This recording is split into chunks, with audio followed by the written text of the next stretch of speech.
Help me. আমার হাজবেন্ডকে আমাকে গুলি করে মেরে ফেলবে যে কোনো মুহূর্তে। 80 লক্ষ টাকা চাঁদা চাইছে। কোথায় প্রুফ আছে? এই কোথায় চাইছে? আমি একটা বাড়ি বিক্রি করছি, বাড়ি বিক্রি করেছি সেই টাকা। আচ্ছা শুনেন, এটা আমি একটা জিনিস বলি, আমরা কোনো অথরিটি না, শোনেন আমার কথা শেষ করতে দেন তারপরে।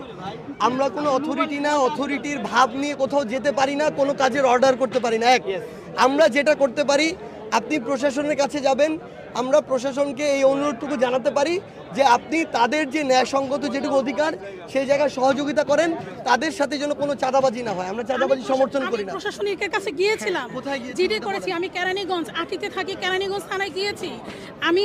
জিডি ওনারা আমাকে বলছে, আমি বলছি জিডি করলে হবে না, আমি বাসায় থাকতে পারতেছি না, আমাকে রাস্তায় রাস্তায় থাকতে হচ্ছে।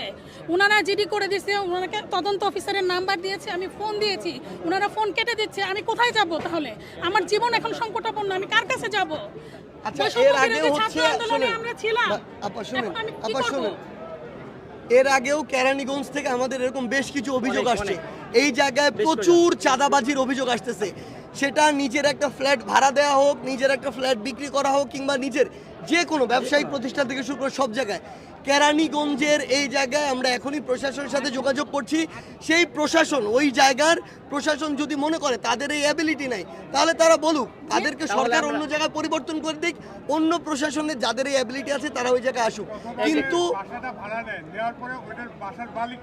কিন্তু এই চাঁদাবাজিটা বন্ধ করার জন্য আমরা তাহলে ওইখানকার প্রশাসনের সাথে যোগাযোগ করছি। সে মোহাম্মদপুর এলাকায় থাকে এবং সে বিএমপি করে, বিএমপি করে সে। শোনেন আপা, আচ্ছা এবার শোনেন, এবার আপনি আমার সাথে আসেন, আমরা ওইখানে যোগাযোগ করতেছি।